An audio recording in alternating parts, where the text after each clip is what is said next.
Apa?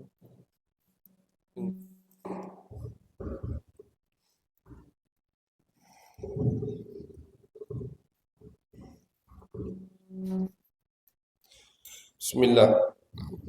Bismillahirrahmanirrahim. Al-Fatihah ila ruh habibina wa syafi'ina sayyidina Rasulillah sallallahu alaihi wasallam wa alihi wa ashabihi wa azwajihi wa ikhwanihi minal anbiya'i wal mursalin thumma ila arwahi masyayikhina wa li abaina wa ummahatina ولمن له حق علينا خصوصا مؤلف هذا الكتاب الإمام الغزالي وشارحه الإمام النووي المدني بأن الله يغفر لهم ويرحمهم ويعلي درجاتهم في الجنة وينفعنا بأسرارهم وأنوارهم وعلومهم وبركاتهم في الدين والدنيا والآخرة بسر الفاتحة. أعوذ بالله من الشيطان الرجيم.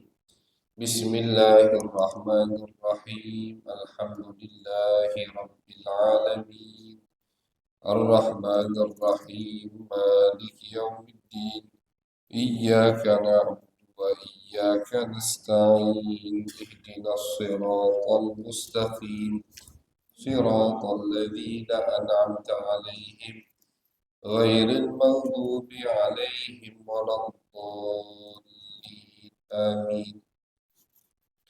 بسم الله الرحمن الرحيم.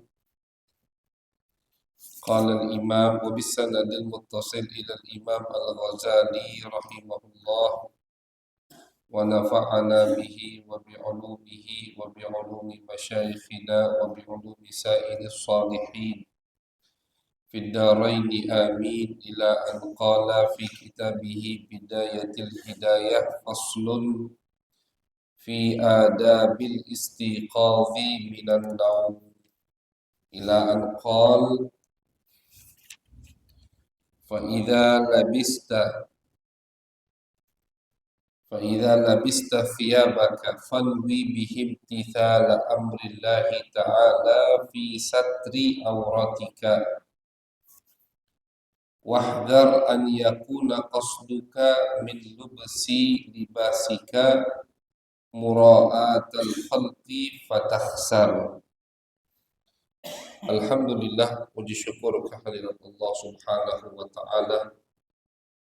Salawat dan salam kita haturkan kepada baginda besar Nabi Agung Nabi Muhammad sallallahu alaihi wasallam. Masyarul hadirin wal hadirat jamaah yang dirahmati oleh Allah. Alhamdulillah, malam hari ini kita dikumpulkan kembali oleh Allah dalam keadaan sehat walafiat. Walaupun malamnya agak berubah, biasanya malam Selasa, tapi karena malam Selasa pagi kita udah baca, kalau Selasa paginya nak berangkat, kita majukan, dan bisa dimundurkan. Kalau malam Selasa depannya ada kajian di tempat lain, malam Selasa berikutnya udah puasa bulan Ramadan. Jadi kita majukan, alhamdulillah, malam Jumat. Dan di malam Jumat memang kita dianjurkan untuk banyak beribadah, untuk banyak bersolawat kepada baginda Nabi Muhammad SAW. Karena malam Jumat ini malam yang mulia, termasuk malam yang sangat dianjurkan untuk kita isi dengan ibadah malam Jumat. Jadi bukan hanya kalau mau tahlilan baru pas ke malam Jumat, bukan hanya itu. Memang ada tahlilan, katik tahlilan, tetap malam Jumat itu kita disunahkan memang untuk banyak beribadah, terlebih lagi bersolawat kepada baginda Nabi Muhammad SAW. Dan alhamdulillah, kajian kita ini kaitannya dengan Nabi Muhammad SAW. Jadi sama saja ketika kita mengkaji kitab ini, sama kita dengan bersolawat kepada baginda Nabi Muhammad Sallallahu Alaihi Wasallam. Nah, jadi misalkan tidak ada majlis taklim, tidak ada majlis tahlil, majlis yasin, Kita sibukkan diri kita dengan bersalawat. Amalan-amalan di malam Jumat salah satunya misalkan baca surat Al-Kahfi, baca surat Al-Kahfi itu juga sudah dimulai sunnahnya dari malam Jumat. Malam Jumat, malam yang mulia, malam yang agung. Alhamdulillah kita isi malam Jumat pekan ini dengan mengkaji sunnah atau syariat baginda Nabi besar Muhammad sallallahu alaihi wasallam. Kita masih di bab kajian kita seperti yang sudah antum ketahui, kitab Bidayatul Hidayah. Masih di bab pertama, faslun fi adabil istiqadhi minan naum. Bab yang akan menyebutkan adab ketika bangun tidur. Imam Ghazali, kitab Bidayatul Hidayah ini beliau kumpulkan, beliau karang mengikuti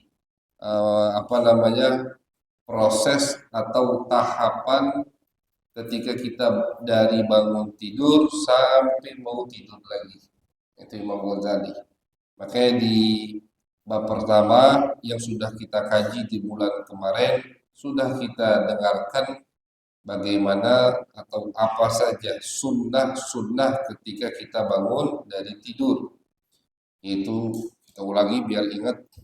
Sunnah atau dianjurkan untuk bangunnya itu sebelum waktu subuh, walaupun sebentar, agar bisa sholat witir, bisa nututi waktu yang berkah sebelum waktu sholat subuh, sebelum azan maksudnya. Dianjurkan bangun dari sebelum azan. Kemudian ketika kita baru bangun dari tidur, yang harus langsung kita pikirkan, kita sebutkan zikir kepada Allah Subhanahu wa ta'ala.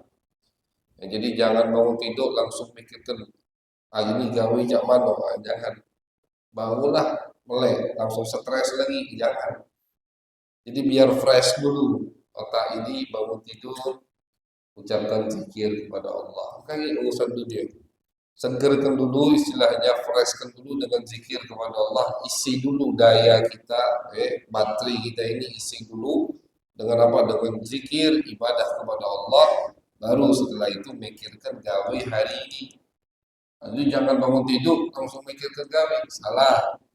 Kata beliau, sunnahnya ketika bangun tidur langsung kita ingat Allah. Bagaimana cara kita mengingat Allah? Ya baca doa yang diajarkan oleh baginda Nabi Muhammad sallallahu alaihi wasallam. Caranya baca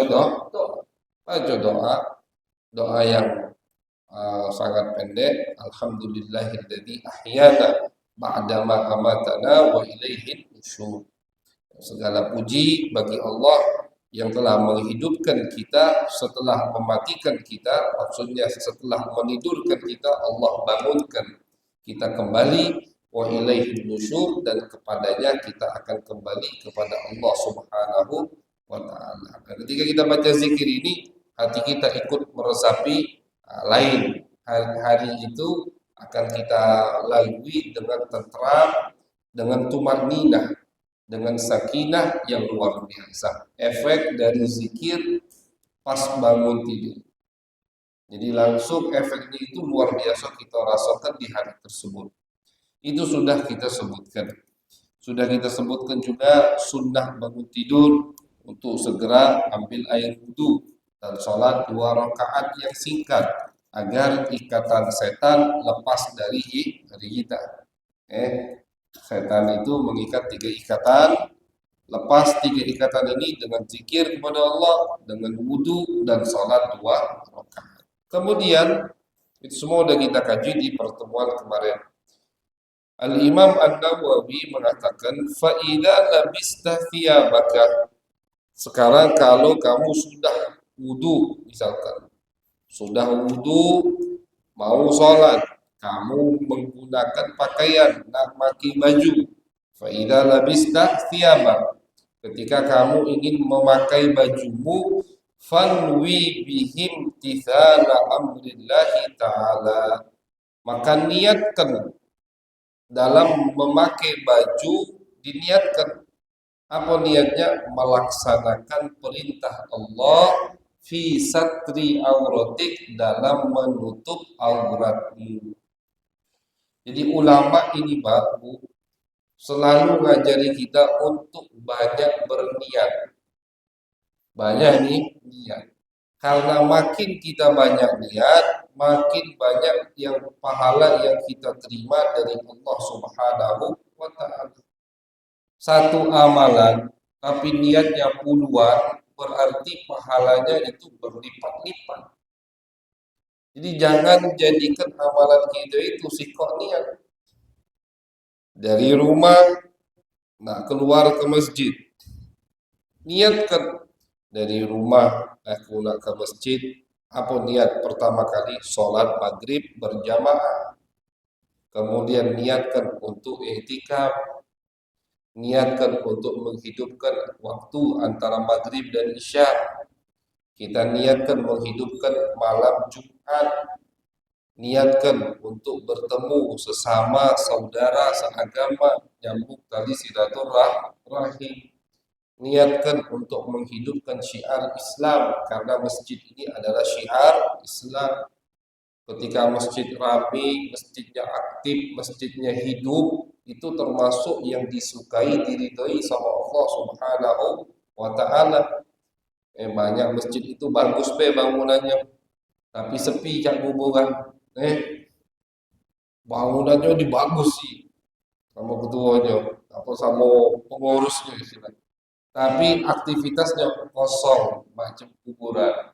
Itu bukan yang diinginkan, bukan yang dianjurkan. Masjid ini harus banyak aktivitas yang memberikan manfaat untuk warga sekitar masjid. Itu bukan hanya bangunan yang megah, bangunan yang bagus, tapi aktivitasnya kosong.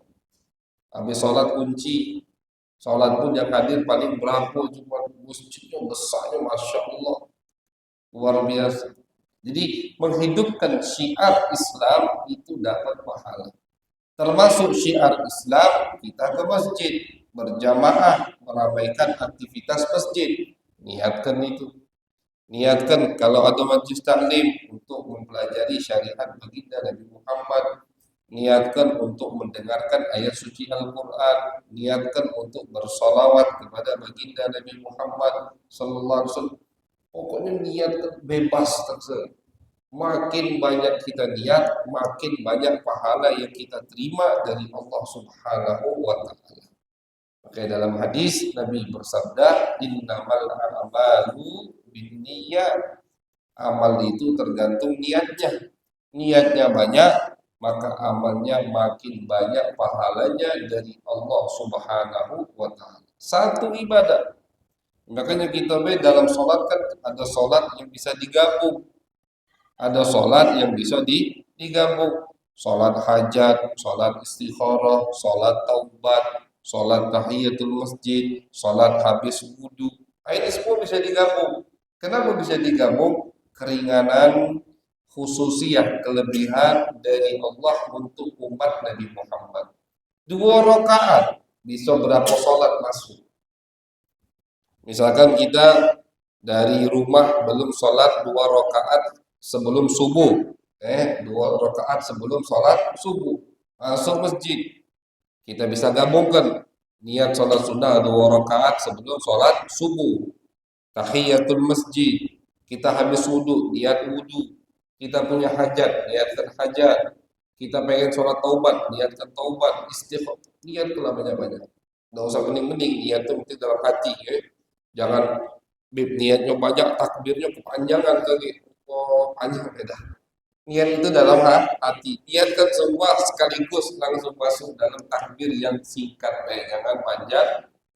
Ini keringanan dan kelebihan dari Allah untuk umat baginda Nabi Muhammad sallallahu alaihi wasallam. Jadi setiap amalan kita banyakkan niat agar pahalanya kita terima banyak dari Allah Subhanahu wa taala. Jadi para ulama itu mengajarkan kita. Tentu kita belajar dari mana biar baca bisa banyak niat, tentunya belajar dari ulama. Ulama inilah yang akan menerangkan kepada kita atau akan membuat kita perhatian di dalam masalah niat. Imam Ghazali mengatakan, ketika kamu memakai pakaianmu, bangun dari tidurmu, niatkan.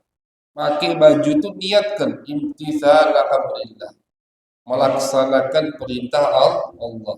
Perintah Allah di mana? Perintah Allah untuk menutup auratmu. Menutup aurat kan wajib. Artinya kalau kita niatkan, pahalanya besar dari Allah Subhanahu wa taala. Besar pahalanya. Meninggalkan yang haram, meninggalkan sesuatu yang diharamkan sama Allah, itu perlu untuk diniati. Misalkan kita tidak minum arak, tidak minum khamar, tidak mabuk. Kalau kita tidak niatkan setiap harinya, kita tidak dapat pahala meninggalkan minum khamar. Makanya kata ulama ngajar kita setiap bangun tidur atau setiap waktu pagi niat, ya Allah, aku niat ingin melaksanakan semua kewajiban yang kamu wajibkan. Dan aku niat ingin meninggalkan semua maksiat yang kamu haramkan. Niatkan pagi hari itu. Simple medianya. Ya Allah, aku niat ingin melakukan semua kewajiban yang kamu wajibkan dan meninggalkan semua maksiat yang kamu haramkan. Hitung deh, ada berapa maksiat yang diharamkan oleh syariat, itu kita dapat pahala dalam. Ninggalkan mabuk, ninggalkan berzina, ninggalkan mencuri, tidak makan yang haram, tidak berbuat zalim, tidak sombong, tidak, kan banyak yang diharamkan sama syariat dari maksiat-maksiat. Dengan berapa kalimat tadi itu kita dapat pahala. Nah, jadi kata ulama, meninggalkan maksiat itu harus diniati agar dapat pahala. Tapi kalau kita tidak niati, ya memang tidak mabuk tidak berzina, itu tidak dapat pahala, tidak dosa, cuma tidak dapat pahala. Agar dapat pahala dari meninggalkan kemaksiatan yang diharamkan sama Allah, setiap pagi kita niatkan, aku niat ya Allah ingin meninggalkan semua maksiat yang engkau haramkan dan yang Nabi haramkan. Oh, itu udah banyak maksiat, maksiat badan, maksiat hati. Pernah kita bahas di kitab sebelumnya kan, ada maksiat badan, ada maksiat hati, maksiat mata, mulut, telinga, maksiat ucapan, tangan, kaki, maksiat hati, banyak sombong, dengki, dendeman, ini semua maksiat. Kita niat seperti tadi, dapat pahala kalau kita, karena meninggalkan maksiat tersebut. Dan aku niat ya Allah ingin melakukan semua yang engkau wajibkan. Semua yang wajib kita niatkan pengen dilakukan. Tak tahunya misalkan ada yang wajib ketinggalan, lupa, dan kita tinggal, dan kita lakukan, dapat pahala dari Allah karena sudah kita niatkan. Jadi memang niat ini apa namanya jadi pengukur biar amal kita ini banyak di mata Allah Subhanahu wa taala. Terkadang mungkin Nabi ngomong, kata Nabi Muhammad, kalian tidak akan bisa menyamai sedekah dari sahabat walaupun sedekah kalian sebesar atau sebanyak gunung Uhud emas, sedekah sahabat hanya beberapa dirham. Karena sedekahnya sahabat itu niatnya hebat, dan waktu yang lagi sulit mereka keluarkan harta mereka. Beda. Jadi terkadang ada amalan yang kelihatannya lebih besar, yang siko ini lebih kecil, tapi pahalanya di sisi Allah ini lebih besar, ini kalah dengan pahalanya. Apa yang menjadikan pahalanya besar di sisi Allah? Niat tadi. Masalahnya di dalam niat. Ada orang misalkan sedekah sejuta, ada lagi mau sedekah 10.000, sejuta tidak diterima sama Allah, 10.000 yang diterima sama Allah. Masalahnya di niat. Yang sejuta pengen dipuji, pamrih, pengen namanya dikenal atau dikenal. Yang 10.000 memang itu yang dia punya, tidak pengen apa-apa, pengen dapat keridhaan Allah. yang 1.000.000 tidak diterima, yang 10.000 diterima. Kan katanya Allah katakan di dalam Al-Quran, liyabluwakum ayyukum ahsanu amalah. Allah ingin melihat dari kita ini yang paling baik amalnya, yang paling bagus amalnya, bukan yang paling banyak amalnya. Percuma kita banyak beramal, tapi tidak baik di mata Allah Subhanahu wa Ta'ala. Nah, jadi yang Allah ingin lihat dari kita amal yang bagus, amal yang baik, bukan amal yang banyak. Baiknya amal itu tergantung niat. Kalau niat kita baik, niat kita bagus, sekecil apapun amalan tersebut akan bagus, akan baik di mata Allah Subhanahu wa Ta'ala. Kalau amal kita banyak, tapi niatnya tidak baik, di mata Allah sia-sia dan dianggap sama Allah Subhanahu wa Ta'ala. Jadi masalah niat, masalah yang sangat penting, harus selalu kita ingatkan, harus selalu kita terapkan, kita tegur terus diri kita untuk memperbaiki masalah niat. Bagaimana kita bisa menegur diri di dalam masalah niat? Tentunya ulama yang kita baca kitabnya akan selalu menegur kita di masalah niat. Makanya kenapa harus kita selalu hadir duduk di majelis ilmu, karena ketika kita duduk di majelis ilmu, misalkan di malam hari ini yang kita baca kitab karya Imam Ghazali, ini sudah kita macam duduk dengan Imam Ghazali. Bukan duduk dengan Habib Nabilnya, bukan. Tapi duduk dengan Imam Ghazali, karena yang kita baca kitab karya Imam Ghazali. Setengah jam, 45 menit, 1 jam kita duduk dengan Ghazali. Aduh, luar biasa. Kita dengarkan nasihat beliau. Kita dengarkan syarahnya yang disyarahkan oleh Imam Nawawi Al-Bantani. Inilah yang jadi yang bisa membuat hati kita terbuka di akhir zaman ini. Hati kita di akhir zaman ini biar terbuka terus, biar cepat bisa bertaubat, biar gampang melakukan amal taat, ya banyak-banyak duduk dengan para ulama. Siapa ulama? Imam Ghazali, Imam Nawawi Al-Bantani. Kita baca kitab mereka di kajian kita. Di tempat lain misalkan ada yang buka kitab Al-Habib Abdullah Al-Haddad, ya duduk sama Habib Abdullah Al-Haddad. Ada yang buka kitab Ibn Atha'illah, duduk sama Ibn Atha'illah. Nah, jadi di majelis ilmu, di situ dibuka kitab apa, kita duduk dengan pengarangnya. Kalau yang kita dengarkan nasihat, arahan dari pengarang kita tersebut. Nah, kita dengarkan malam hari ini arahan atau nasihat dari Imam Al-Ghazali. Beliau mengatakan tadi, ketika kamu memakai pakaianmu, maka jangan lupa niat untuk melaksanakan perintah Allah, yaitu menutup auratmu, biar dapat pahala. Biar dapat pahala. Kalau tidak diniatkan, tidak dapat pahala. Nah, jadi pakai baju biar dapat pahala, niatkan untuk menutup aurat atas perintah Allah Subhanahu wa Ta'ala.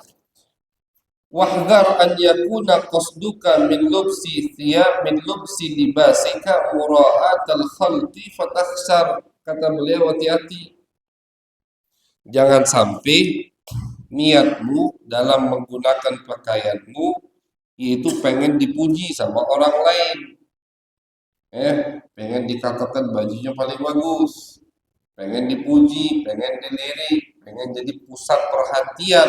Nah, jangan, maka kamu akan rugi. Kenapa? Karena termasuk daripada sifat sombong. Sombong itu terkadang dari pakaian. Dari pakaian. Kita dianjurkan pakai pakaian yang bagus, tapi jangan sampai sombong. Apakah mesti orang yang pakaiannya bagus sombong? Orang yang sendalnya bagus sombong? Orang yang kendaraannya bagus sombong? Tidak mesti. Pernah kita kaji di kitab sebelum ini, bahwasannya sombong itu urusan hati. Sombong masalah hati, bukan dari kelihatan penampilan, bukan. Makanya ketika Nabi menasihati sahabat untuk tidak sombong, sahabat bertanya, "Ya Rasulullah, umpama ada orang yang suka pakai pakaian yang bagus, pakai sendal yang bagus, pakai menunggangi kendaraan yang bagus. Apakah itu termasuk sombong ya Rasulullah? Kata Nabi, bukan. Bukan itu patokan sombong. Orang yang pakaiannya bagus, sendalnya bagus, kata Nabi Muhammad SAW, itu tidak mesti sombong. Bahkan Nabi kasih nasihat yang luar biasa. Innallaha jamilun yuhibbul jamal. Allah itu indah dan suka sama yang indah-indah. Allah itu suka dengan yang wangi-wangi. Yang maksud suka di sini senang.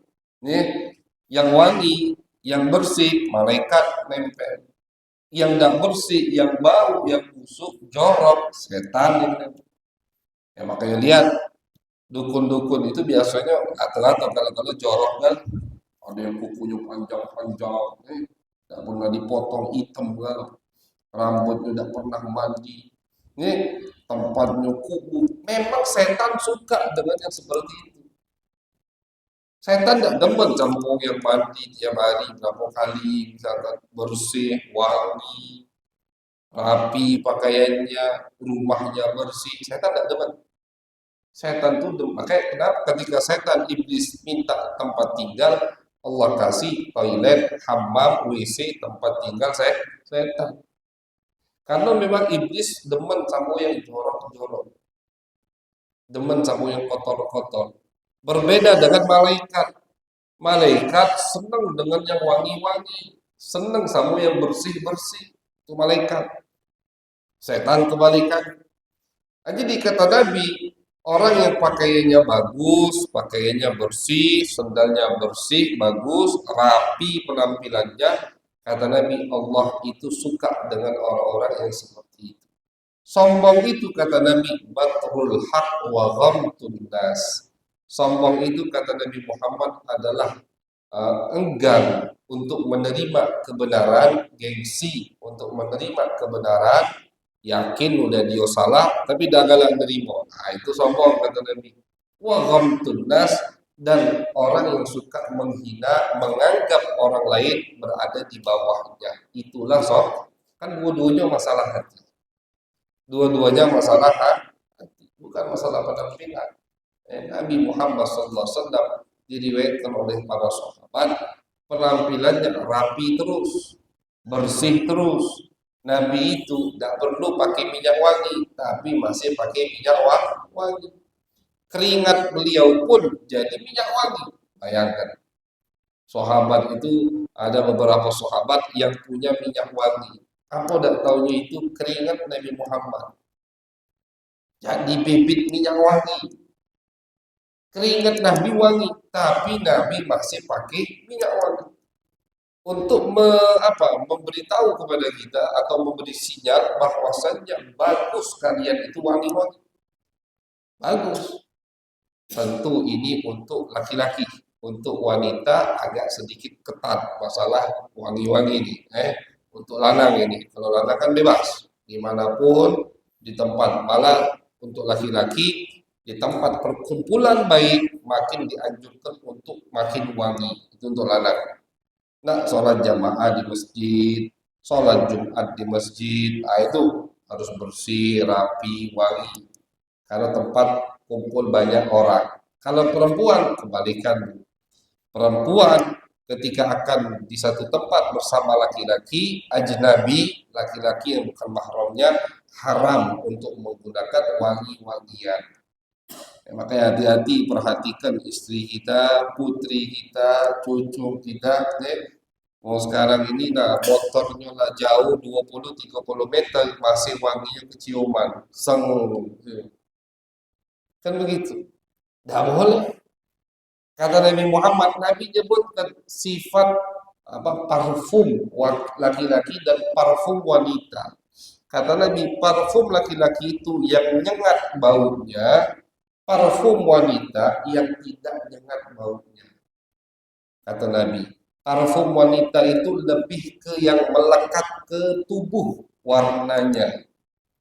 Pacar. Itu kata Nabi Muhammad. Lanang nggak boleh berpacar. Haram kecuali kalau untuk berobat. Lanang Apa pakai pacar haram, tidak boleh. Itu wanita. Laki pakai parfum yang nyengat, yang baunya itu menyebar, lebih bagus. Nah, wanita tidak boleh. Ya, makanya perempuan sekarang kan balik. Di depan laki tidak pernah pakai minyak wangi. Pas nak metu baru pakai minyak wangi. Kebalikan, harusnya di depan laki wangi biar dapat pahala. Di luar jangan wangi-wangi biar tidak dapat dosa. Ketika perempuan di hadapan suaminya tampilannya bersih, cantik, rapi, wangi, kata-kata Nabi Muhammad SAW, barang siapa seorang istri yang membuat suaminya senang melihatnya, karena tadi penampilannya bersih, rapi, wangi, balik dari Betawi, nengok rumah rapi, senang laki, itu pahalanya besar kata Nabi Muhammad. Cuman suami tadi senang melihatnya, pahala istri itu besar.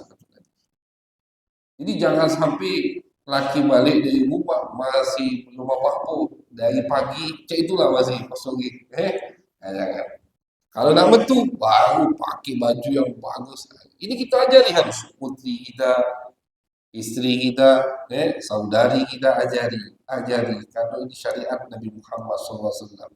Syariat Nabi ini hukum yang bukan hukum khilaf, bukan hukum yang ada ulama mengatakan boleh, ada ulama yang mengatakan tidak boleh. Tidak, ini disepakati oleh semua ulama. Tidak ada khilaf. Perempuan itu haram menggunakan minyak wangi jika aromanya, baunya akan dicium oleh laki-laki yang ajnabi. Artinya dia bakal berdosa, bakal kena hukum nanti di alam barzakh, di akhirat. Hati-hati. Makanya perhatikan anak kita beli parfum, tidak apa-apa. Tapi kontrol, di mana dia pakai minyak wangi. Bini kita minta beli minyak wangi, tidak apa-apa. Ketika dia kumpul misalkan sesama temannya, sesama wanita di satu tempat, silahkan. Cuman jangan dipakai di jalan, dicium sama ladang-ladang yang bukan Nah, jadi untuk laki-laki bebas, masalah wangi-wangian ini agak sedikit bebas. Untuk perempuan agak sedikit ketat dari Nabi Muhammad. Ini tentu syariat Nabi besar Muhammad Sallallahu Alaihi Wasallam dan semuanya untuk menjaga kehormatan wanita. Syariat Nabi datang untuk menjaga kehormatan wanita. Jadi kata Nabi Muhammad, orang yang pakainya bagus, minyak wanginya bagus, apalagi sahabat. Sahabat itu minyak wanginya mahal-mahal. Sampai-sampai kata Sayyidina Umar, kalau misalkan setengah hartaku, aku belikan minyak wangi, itu aku tidak anggap mubazir. Tidak mubazir, kata Sayyidina Umar. Kalau setengah hartanya dia belikan minyak wangi. Karena banyak faedah di dalam menggunakan minyak. Allah senang sama yang bersih. Malaikat senang sama yang wangi. Kalau malaikat senang, berarti setan tidak senang. Kalau malaikat dekat, berarti setan menjauh. Itu. Akhirnya begitu nanti hasilnya. Kayak kata Nabi Muhammad, orang yang pakainya bagus, bersih, wangi, itu belum tentu sombong. Belum tentu sombong. Cuman harus hati-hati. Jangan sampai kita terbawa suasana, terbawa pakaian yang bagus, kendaraan yang bagus, sandal yang bagus, parfum yang menyengat, mahal, misalkan akhirnya kita jadi sombong. Makanya beliau Imam Ghazali ngajari kita bahwasannya ketika kita memakai pakaian, niatkan ini untuk melaksanakan perintah Allah dalam menutup aurat, untuk melaksanakan atau mengikuti sunnah baginda Nabi Muhammad Sallallahu Alaihi Wasallam. Pakai minyak wangi, niatkan untuk ikuti sunnah Nabi Muhammad Sallallahu Alaihi Wasallam, maka akan dapat pahala dari Allah Subhanahu Wa Taala. Jadi terkadang kata ulama ada orang yang bajunya biasa, kumuh, compang camping, tapi hatinya sombong. Ada orang misalkan yang paling bagus pakaiannya, rapi, hatinya paling tawadu, paling rendah hati. Bisa. Ada orang misalkan yang ingin menampakkan kezuhudan, biar dikira dia orang zuhud, tak cinta dunia. Akhirnya pakainya di compang-campingnya sama dia, dan diperhatikannya. Tapi di dalam masjid ini dia ngerasa dia yang paling mulia misalkan. Yang lain cinta dunia kalau aku dewek yang tidak. Nah, itu sudah celaka. Ketika menfonis orang lain celaka, dirinya selamat, dia itu yang celaka. Oh, berarti aku yang paling bersih, yang di dunia ini hubud dunia, cinta dunia kalau yang lain di masjid ini. Karena berlebihan kan. Aku yang paling paling tidak cinta dunia, karena aku zuhud. Nah, itu celaka. Karena dia perangkap setan dalam kezuhutannya atau dalam pengakuan dia orang yang zuhud. Jadi semua masalah hati, semua kembali lagi ke dalam masalah niat. Pakaian bagus itu belum tentu orangnya sombong. Bahkan diriwayatkan banyak dari para ulama. Kalau Nabi itu usah dibahas sudah. Nabi itu pakainya rapi terus, bersih terus. Tidak pernah Nabi pakai pakaian yang kumuh. Makanya pakaian yang paling disukai sama Nabi warna putih. Kenapa? Karena kata ulama putih itu lebih cepat kejingoan kalau kotor. Pakai cepat dicuci. Itu Nabi Muhammad. Nabi pakai baju warna hijau pernah, baju warna merah pernah, baju warna hitam pernah. Nabi pakai ada pakaian Nabi warna hitam. Cuman yang paling sering dipakai sama Nabi itu warna putih. Salah satu alasannya, banyak alasannya. Salah satu alasannya karena warna putih kalau kotor cepat kelihatan, sehingga cepat dicuci, cepat diganti. Itu yang diinginkan, yang disukai sama Nabi kita, Nabi besar Muhammad Sallallahu Alaihi Wasallam. Nabi luar biasa. Sahabat juga begitu. Bahkan para ulama, Syekh Abdul Qadir Al-Jilani, tidak pernah pakaiannya itu tidak rapi, tidak bersih. Beliau selalu menampakkan apa namanya keagungan ilmu, kemuliaan agama Islam. Terlebih kata ulama, kita harus bukan menyombongkan tapi memuliakan agama yang kita miliki kalau kita di hadapan wong kafir. Kalau di hadapan wong kafir kita harus lebih istilahnya. Harus lebih kelihatan mulia. Jangan kita merendahkan diri di hadapan orang kafir. Tidak boleh. Walaupun orang kafir tadi di atas kita jauh, ekonominya lebih kaya, lebih tidak boleh. Depan orang kafir kita tidak boleh merendahkan diri. Depan orang kaya, depan orang kaya kita merendahkan diri karena kekayaannya itu kata Nabi Muhammad sepertiga agamanya hilang. Barang siapa yang merendahkan dirinya di hadapan orang kaya karena kekayaannya, bukan karena dia tua, bukan karena dia orang alim, bukan karena dia orang tua, bukan. Karena dia kaya, kita merendahkan diri di depannya. Kan banyak seperti itu.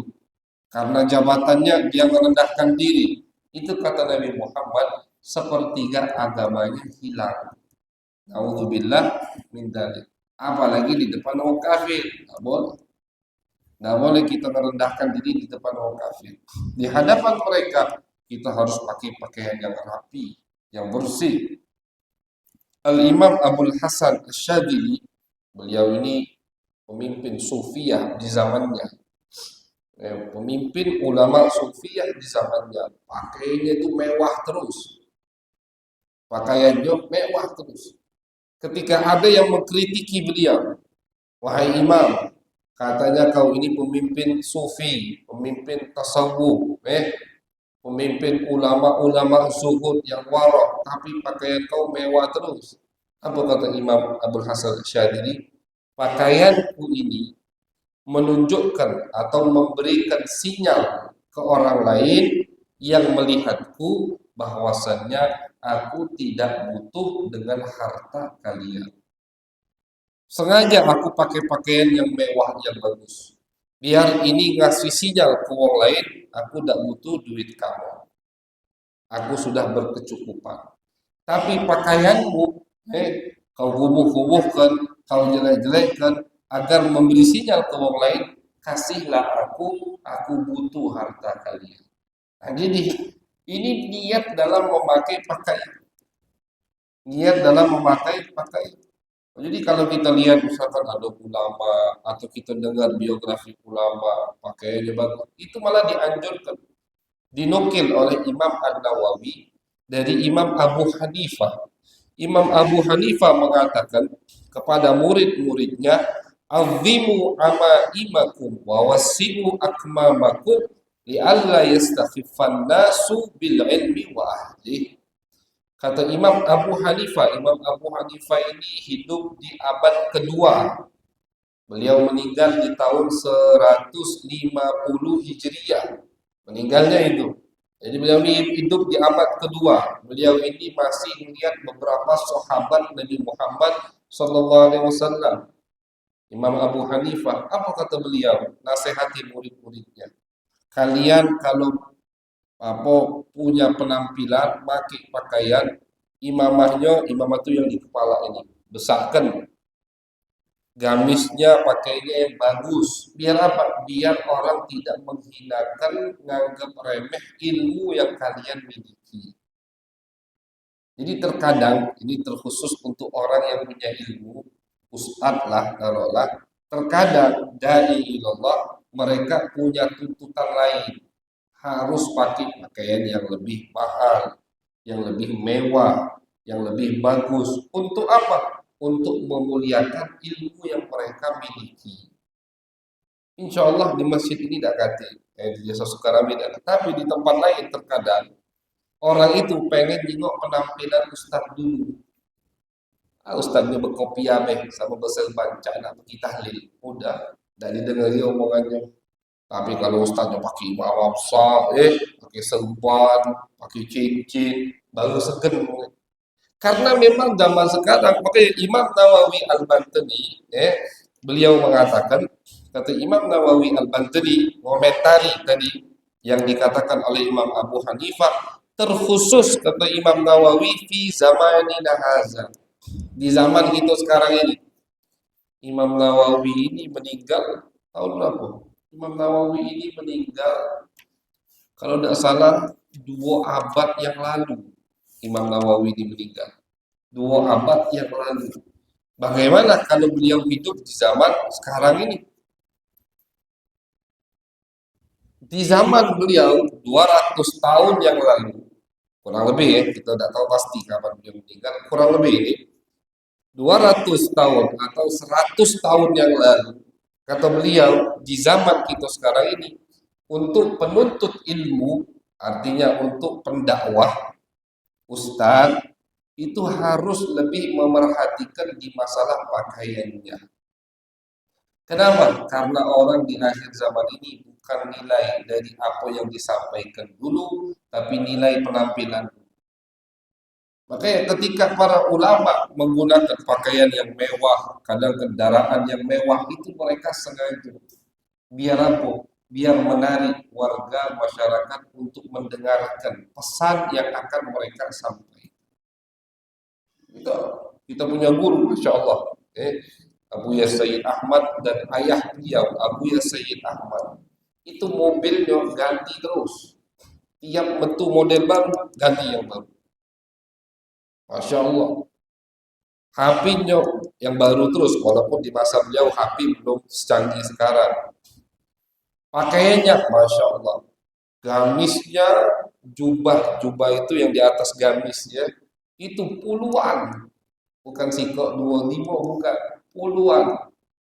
Sampai sekarang masih ada. Beliau udah wafat. Abu Ya Sayyid Muhammad Alawi Al-Maliki. Beliau udah wafat tahun 2005. 21 tahun yang lalu. Sampai sekarang pakaiannya masih ada. Masih disimpan. Tongkatnya ratusan. Ganti sini. Luar biasa. Imamahnya, kalau pakai imamah, ini yang kita pakai 4 meter. Beliau kalau pakai 12 meter. Panjangnya bu, kalau maki, coba kalau dia HP lihat, Sayyid Muhammad Alawi Al-Maliki akan terkenal mukanya, ganteng luar biasa, besar tinggi, ganteng. Imamahnya 12 meter. Kadang maki imamah itu, maki ini, kalau gitu asal-asalan, kalau beliau maki kadang sampai setengah jam, 1 jam. Muridnya yang makikan, beliau duduk tidak rapi, suruh ulang, pakaikan lagi sampai rapi. Dan beliau katakan, aku melakukan ini agar orang menghormati, mengagungkan ilmu hadis, riwayat hadis yang aku miliki. Biar wong tidak meremehkan ilmu agama. Nah itu. Makanya beliau penampilannya seperti itu. Selalu mewah, bagus. Apalagi beliau tinggal di tempat yang bukan di golongan ahlu sunnah wal jamaah, biar tidak ditindas sama kelompok sesat, biar tidak dikatakan oh dia ini miskin atau butuh uang. Beliau tampakkan kemuliaan, dan ini mahmud, terpuji. Sahabat-sahabat Nabi Muhammad SAW itu kalau di hadapan wong kafir, udah katik yang nunduk, semua nyungakkan kepala, walaupun perut lapar luar biasa, tapi tetap palanya nyungak. Karena jangan sampai wong kafir menghina Islam. Begitu juga seorang pendakwah, jangan sampai orang awam yang tidak tahu apa-apa itu menghinakan ilmu yang dia bawa. Jadi sekarang, khusus zaman sekarang ini, penampilan sangat dibutuhkan. Kalau ustadznya misalkan tidak pakai apa-apa, cuma pakai koko, sewek, sebat, tahlilan gitu. Tahlilan. Kadang begitu, Mbak. Memang di satu tempat kadang kita butuhkan penampilan yang megah, yang wah, agar tadi yang kita sampaikan masuk ke telinga mereka. Kalau orang dulu tidak butuh. Kalau orang dulu tidak lihat penampilan, yang dilihat apa yang disampaikan. Mau dia dari keturunan yang mulia atau dia mantan budak, kalau dia berilmu maka dia akan didatangi oleh semua orang. Di abad kedua, di awal abad kedua, nah di zaman Al-Imam Ali Zainul Abidin, di akhir abad pertama, beliau ini cucu Nabi Muhammad SAW. Ali Zainul Abidin, bapaknya Husain ini putranya Siti Fatimah. Siti Fatimah putri Nabi Muhammad. Al-Imam Ali Zainul Abidin itu tiap hari ketika di Mekah keliling hadir majelis taklim murid-muridnya Abdullah bin Abbas. Kebetulan murid-murid Abdullah bin Abbas itu mantan budak semua, mantan hamba sahaya. Ada yang namanya Ikrimah, ada yang namanya Mujahid, ada yang namanya Tawus, ada yang namanya Sa'id bin Jubair.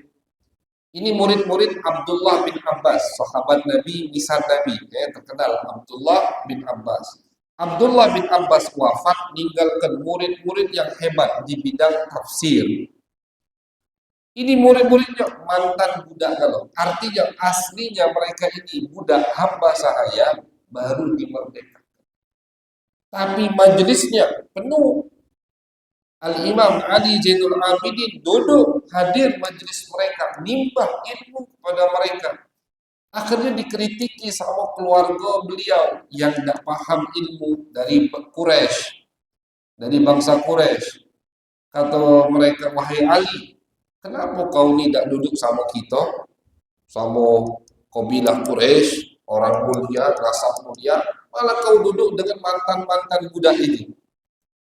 Murid-muridnya Abdullah bin Abbas, apa jawab Sayyidina Ali? Kata Sayyidina Ali, orang itu duduk di tempat yang di situ dia akan menerima manfaat. Di mana tempat, di situ dia akan mendapatkan manfaat akhirat, disitulah kita harus duduk. Duduk sama kamu, istilahnya kelakar beton, kelakar beton, nanti manfaatnya kosong. Tapi ketika aku duduk dengan murid-murid Abdullah bin Abbas, banyak ilmu yang aku dapatkan. Maka aku duduk di situ. Walaupun mereka mantan budak, aku dari bangsa Quraisy lebih mulia kabilahnya, tetap duduk di tempat yang di situ dapat manfaat ilmu. Nah, itu duduk.